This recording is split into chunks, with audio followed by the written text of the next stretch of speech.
नमस्कार दोस्तों, मैं आचार्य मुकेश फिर से आपके सामने उपस्थित हूं आपके चैनल एस्ट्रो नक्षत्र 27 पे। दोस्तों, इस वीडियो में आप देखेंगे 2021 का वर्षफल वृषभ और मिथुन राशि के जातकों के लिए। अगर आपकी राशि वृषभ है या मिथुन है तो आप इस वीडियो को अंत तक जरूर देखें।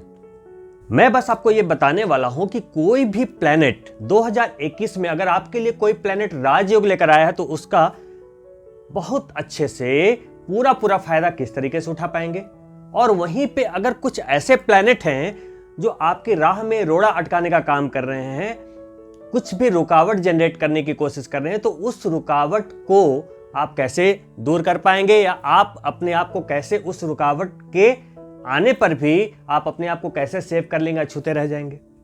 तो आइए बात करते हैं 2021 के वर्षफल के लिए। सबसे पहले वृषभ राशि के जातक।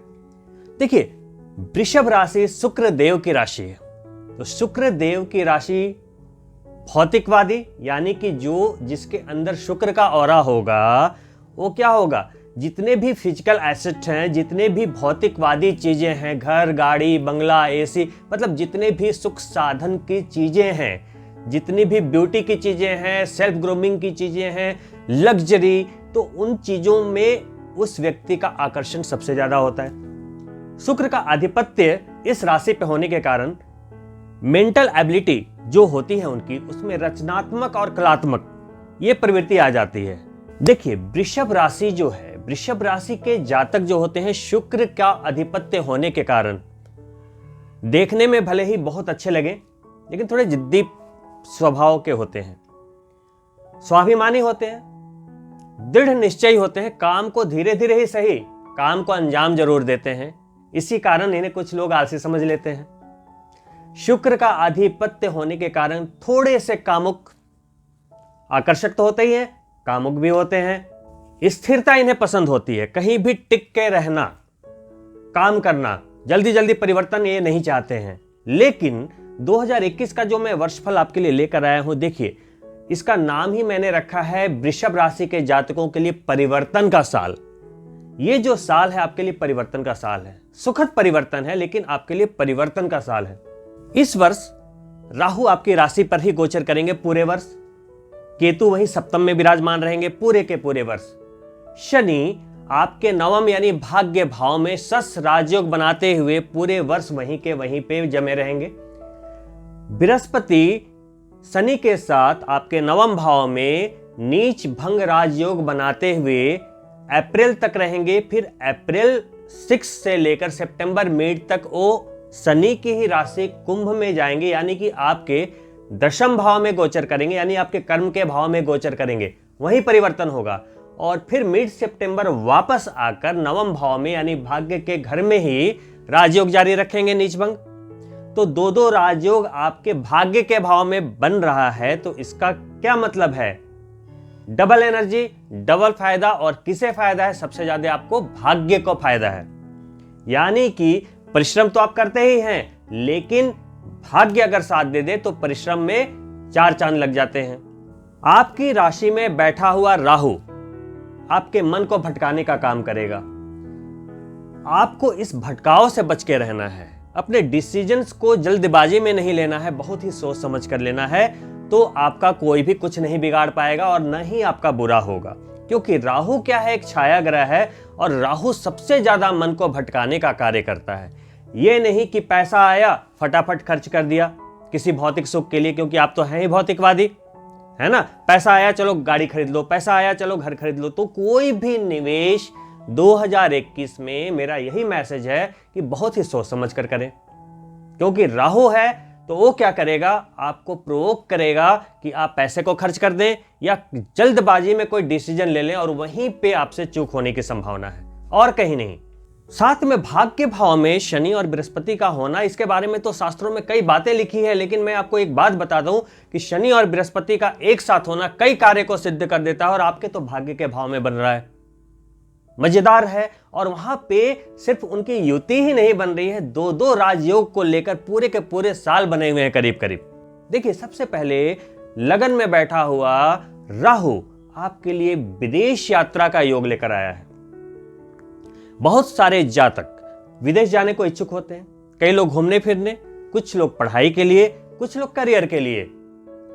तो कुछ जातिकाएं ऐसी होती हैं जो शादी करने के बाद भी फॉरेन में सेट होना चाहती हैं। तो सभी के लिए यहाँ पर एक बहुत ही अच्छा योग बन रहा है। अगर आप बहुत वर्षों से इसके लिए प्रयासरत थे तो इस वर्ष आपको सफलता मिलने के योग है। बृहस्पति और शनि का भाग्य भाव में संगम और बृहस्पति का फिर से कर्म भाव में गोचर होके वापस फिर 9th हाउस में आने का जो ये गोचर काल होगा, यानी कि ये जो आपको दिखा रहा है वो है परिवर्तन। अगर आप अपने व्यवसाय में या नौकरी में कोई भी परिवर्तन करना चाहते थे, कर सकते हैं, लेकिन ये परिवर्तन आपके अप्रैल से सितंबर के बीच में लाभदायी होगा। वहीं पे पूरे वर्ष आपकी नौकरी और व्यवसाय दोनों में ही अप्रत्याशित लाभ के पूरे पूरे योग बनते दिखाई दे रहे हैं। अगर आपकी कुंडली में ये चारों ग्रह अच्छे बैठे हुए हैं तो आपको 2021 में सफलता पाने से कोई नहीं रोक सकता। ये अलग बात हो जाएगी कि आपके पर्सनल कुंडली में, आपकी अपनी निजी कुंडली में ग्रहों की स्थितियां क्या है, इसका तो आकलन करने के बाद ही पता लगेगा। लेकिन योग बहुत अच्छे बने हुए हैं, गोचर में आपको पूरा पूरा सपोर्ट मिल रहा है। किसी भी लाभ के लिए, किसी भी टारगेट को अचीव करने के लिए मेरी तरफ से एक ही टिप्स होगी सारे गोचरीय प्रभाव को देखने के बाद, वो है कि आप अपना फोकस बिल्कुल क्लियर रखेंगे और अपनी प्रायोरिटी सेट करेंगे कि हमें क्या करना है, क्योंकि आपकी राशि में बैठा हुआ राहु यही नहीं करने देगा। अगर आपने ये सेट कर लिया कि 2021 में मुझे क्या करना है और उसके लिए अगर आप फोकस रहे, तो बृहस्पति शनि आपके भाग्य को इतना बलि कर रहे हैं कि आप असंभव को भी संभव कर सकते हैं। दोस्तों, अब आपको सावधानियां कहां रखनी है। राहु जहां आपकी राशि में गोचर कर रहा है, केतु आपके सप्तम में गोचर कर रहा है। तो चंद्रमा से सप्तम में गोचर, अगर आप शादीशुदा हैं तो जीवन साथी के हेल्थ का पूरा पूरा ध्यान रखना पड़ेगा, नहीं तो वहां पे समस्या आएगी। और साथ ही कुछ पारिवारिक जीवन में कटुता आ सकती है, पत्नी के साथ कुछ अनबन हो सकती है, या पहले से कुछ ऐसा मैटर चल रहा है तो उसे तोल ना दें, अदरवाइज मामला बिगड़ सकता है। वाणी का नियंत्रण खोएंगे आप, वहां पर भी सावधानी रखनी है। ऐसे हालात में अगर आपकी कुंडली में 7th हाउस मजबूत नहीं है या 7वें भाव में पहले से ही कोई प्रॉब्लम है, अष्टक वर्गा में बिंदु कम है, तो यहां पे आपको प्रॉब्लम का सामना करना पड़ सकता है। पूरे वर्ष आर्थिक स्थिति बनी रहेगी, आवक जितना आपको चाहिए मिलती रहेगी, चाहे कहीं से भी आए, क्योंकि इस बार भाग्य बली है तो पैसे का अरेंजमेंट होता रहेगा, लेकिन खर्च की अधिकता भी रहेगी। कोई भी यात्रा करते हैं तो यात्रा में कष्टदायक यात्रा के योग दिख रहे हैं, इसलिए कोई भी यात्रा करने के पहले सोच समझ कर यात्रा करें, और अगर यात्रा जरूरी है तभी करें। और शनि अपने तीसरी दृष्टि से आपके इनकम के भाव को भी देख रहा है और पराक्रम के भाव को भी देख रहा है। तो ये क्या कह रहे हैं शनि तो परिश्रम करवाते हैं और रिस्क भी लेने के लिए प्रोवोक करते हैं। तो अगर आप रिस्क लेते हैं तो भाग्य साथ देगा, यही आपके लिए टैगलाइन है इस वर्ष के लिए। शनि और बृहस्पति का मैसेज आपके लिए बिल्कुल क्लियर है। क्लियर क्या है? अगर आप मेहनत करते हैं, परिश्रम करते हैं तो शनि आपको जरूर आशीर्वाद देंगे, और बृहस्पति चूंकि साथ बैठे हैं तो ये आपके भाग्य को बलि कर देंगे। लेकिन बिना परिश्रम करने वालों को कोई लाभ नहीं मिलेगा, क्योंकि राशि पर राहु बैठा है, और राहु क्या करता है? मन में संशय संदेह डालता है। तो शनि उसी को फल देंगे जो मेहनत करेगा, पराक्रम करेगा, और उसी का भाग्य बलि करेंगे बृहस्पति वहां पे साथ में बैठ के। तो मेहनत करने से नहीं चूकना है इस वर्ष। तो वृषभ राशि के जातकों, फोकस रहिए, पूरे साल मेहनत कीजिए और अपने अंदर बिल्कुल आग जलाकर रखिए किसी भी चीज को पाने की। देखिए, आग की जो लौ होती है अगर छोटी रहेगी तो आपको उसकी तपिश कहां महसूस होगी। उसी तरीके से अगर आपके इरादों की आग ही छोटी है तो आपको मंजिल कहां हासिल होगी। तो दोस्तों, इस बात का ध्यान रखना है। आपको जो भी अचीव करना चाहते हैं, और वृषभ राशि में ये पावर है, दृढ़ निश्चयी होते हैं, स्वाभिमानी होते हैं, किसी चीज को चाह लें तो जरूर कर पाते हैं। और आपके लिए साल का जो ये पैटर्न है, जो गोचरीय व्यवस्था है, यही कह रही है। अगर आपने ये कर लिया तो आप अपनी मंजिल को जरूर पाएंगे, और 2021 में जो आपके लक्ष्य है उसको आप जरूर प्राप्त कर पाएंगे। अगर आपकी कुंडली में कोई दुर्योग है या कुंडली में कोई भी कमजोरियां हैं या कुंडली में कोई भी ऐसे प्रारब्ध हैं जिसके कारण आपको परेशानियों का सामना करना पड़ रहा है, उसका क्या हल है, क्या रेमेडी है, वो आपको मैं वीडियो के अंत में बताऊंगा। तो आइए अब जान ले कि मिथुन राशि के जातक के लिए 2021 क्या वर्ष फल लेकर आया है। देखिए, मिथुन राशि बुध की राशि है। ऐसे लोग बिजनेस माइंडेड होते हैं। अगर आप नौकरी भी करते हैं तो आपका माइंड जो है बिल्कुल वहां भी बिजनेस माइंडेड बिल्कुल वर्क करेगा, मतलब अपना लाभ देखकर ही आप कुछ काम करेंगे।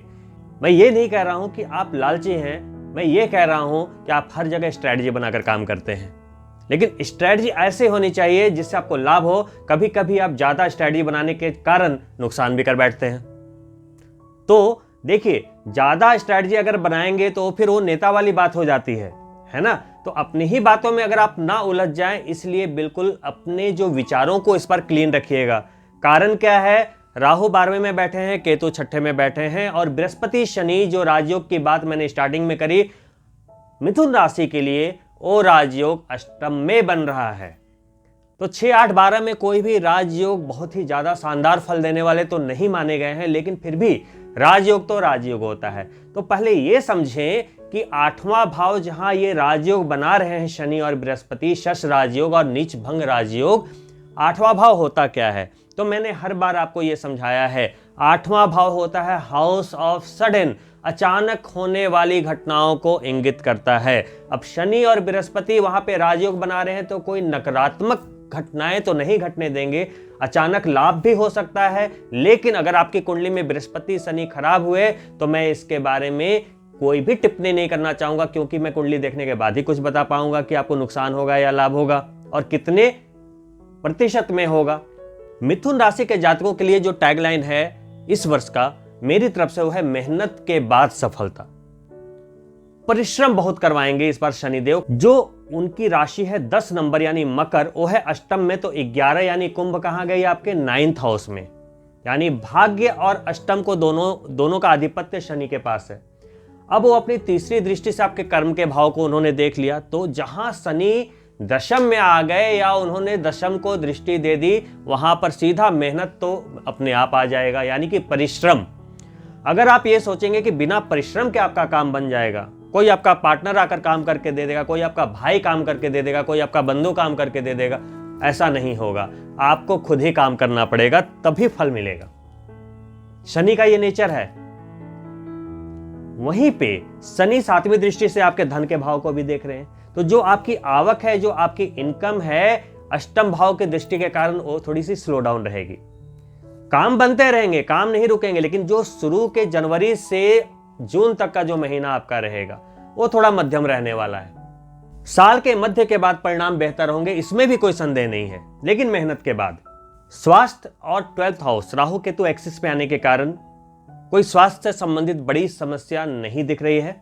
अगर पहले से कोई समस्या है तो वो एक अलग बात है, लेकिन कोई जटिलता अगर पहले से नहीं है तो कोई बड़ी प्रॉब्लम्स नहीं दिख रही है स्वास्थ्य के लिए आपके लिए। कोई सडन ऐसा नहीं कि सब कुछ ठीक है और अचानक तबीयत खराब हो गई, ऐसा कुछ नहीं होने वाला है। वर्ष 2021 आर्थिक मामलों में आपके लिए मध्यम फलदायक रहेगा। आमदनी रुकेगी नहीं, क्योंकि शनि राजयोग बनाते हुए दृष्टि दे रहे हैं 2nd हाउस पे, आमदनी नहीं रुकेगी, लेकिन मध्यम फलदायक रहेगा। 8वें भाव में बैठकर बृहस्पति अपनी 5वीं दृष्टि से राहु को दृष्टि कर रहे हैं, जो कि 12वें भाव में बैठा हुआ है। तो अचानक पैसा आएगा, लेकिन उसको राहु ले जाएगा। राहु कब ले जाएगा? जब वो आपके माइंड को मैनिपुलेट करेगा। तो यहां पे आपको भी अपने विचारों को, अपने डिसीजंस को क्या करना है, बिल्कुल पकड़ के रखना है। 4 लोगों से सलाह करके ही कोई इन्वेस्टमेंट करनी है, 4 लोगों से समझ के ही कोई काम करना है, तभी आपका काम बनेगा।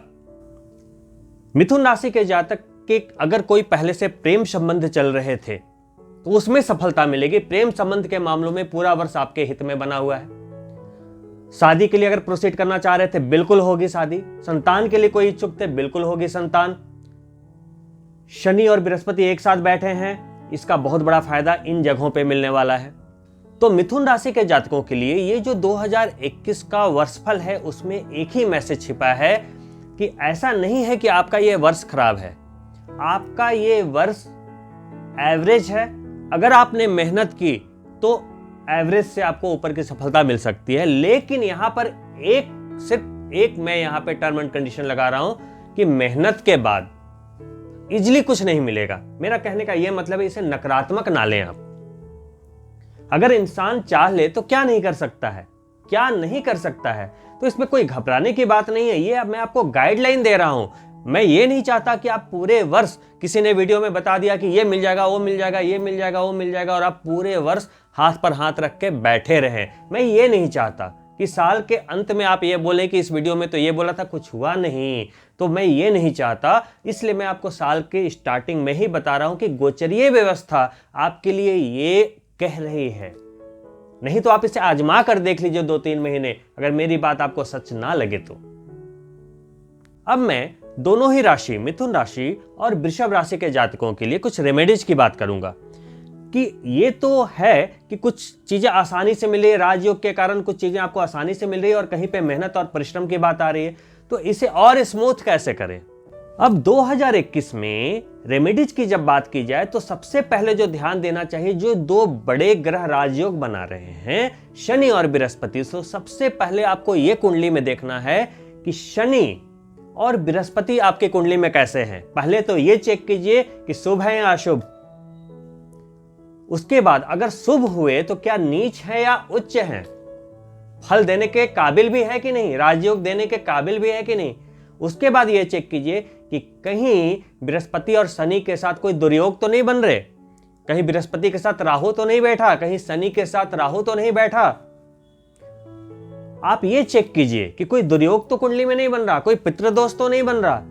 अगर कोई दोष है कुंडली में तो कोई भी योग, मैं बता रहा हूं ये होगा वो होगा, कैसे होगा, आपकी पर्सनल कुंडली ही खराब है। तो सबसे जो पहला कार्य करना चाहिए आपको, वो है आपको अपनी कुंडली की विवेचना करवानी चाहिए, ताकि आपको पता चल पाए कि आपकी कुंडली के प्रारब्ध क्या हैं। यहां पर मैंने बोल दिया कि शनि बृहस्पति राजयोग बना रहे हैं आपके साथ, ये होगा, ये फायदा होगा, ये फायदा होगा, ये फायदा होगा। लेकिन आपकी कुंडली में वही दोनों ग्रह खराब बैठे हैं मान लीजिए, या नीच बैठे हैं या अस्त हैं, तो वो राजयोग आपको नहीं मिल पाएगा और आप बाद में ये ब्लेम करेंगे कि आपको वीडियो में तो ये बताया जा रहा था, कुछ हुआ नहीं, या तो आप परिश्रम करना छोड़ देंगे। तो मैं यही नहीं चाहता। एस्ट्रोलॉजी आपके लिए बनी है, ये जो साइंस है ये आपके लिए बना है कि आप इसकी मदद लेकर अपने जो राह में जो आपके ऑब्स्टिकल आने वाले हैं उसे दूर कर पाएं। अगर आपको पता है कि आगे रास्ता खराब है तो आप डाइवर्जन ले लें, तो आप वहां नहीं फंसेंगे। तो एस्ट्रोलॉजी सिर्फ ये कहता है। तो अगर आप ये जानकर आपको पता है कि इस वर्ष में शनि या बृहस्पति के कारण आपको इस महीने में परेशानी हो सकती है, तो आप कुंडली में आपने देखा, कुंडली में अगर आपको ये पता चल गया कि अच्छा मेरा शनि अस्त है, तो हो सकता है आपके एस्ट्रोलॉजर ये बता दे कि आप नीलम पहन लो। अगर आपको लगता है नीच है शनि और आपको उसको बल देना है, तो आप चेक कीजिए, अगर शुभ है तो नीलम पहन लीजिए या तो उसके मंत्रार्ज कीजिए। अगर शनि अशुभ है, बृहस्पति अशुभ है, तो उसके बीज मंत्र कीजिए, उसकी फास्टिंग कीजिए। कई ऐसे रेमेडीज हैं आपके लिए। तो मेजर क्या होता है, किसी भी राशि के लोग को 3 चीजों का ध्यान रखना चाहिए। पहला, राशि स्वामी, लग्नेश और नक्षत्र के स्वामी, तीनों जो हैं आप उनकी स्थितियां देख लीजिए और तीनों को शुभ करके रखिए और उच्च करके रखिए। जिंदगी में आधी समस्या तो ऐसे ही दूर हो जाएगी। बाकी बचे चंद्रमा और सूर्य, आप उनके बीज मंत्र करते रहिए, तो उसके बाद मुझे नहीं लगता कि आपको कुछ भी करने की आवश्यकता आगे पड़ेगी। तो दोस्तों, अगर आपको भी अपनी कुंडली की विवेचना करवानी है तो आप मेरे दिए गए नंबर पे अपनी कुंडली व्हाट्सअप कर सकते हैं या अपने जन्म की तिथि, जन्म का स्थान और जन्म का समय मेरे व्हाट्सएप पे भेजकर आप अपनी सलाह ले सकते हैं, अपनी अपॉइंटमेंट बुक कर सकते हैं। और दोस्तों, अभी तक आपने हमारे चैनल को सब्सक्राइब नहीं किया है, अगर आप पहली बार इस चैनल को देख रहे हैं तो सब्सक्राइब अवश्य करें, और अगर मेरे द्वारा दी गई जानकारी आपको पसंद आई हो तो उसे लाइक करें और अपने मित्रों के लिए शेयर भी करें। दोस्तों, इस वीडियो में इतना ही। मैं आपसे फिर जल्द मिलता हूं अगली वीडियो में। तब तक के लिए नमस्कार।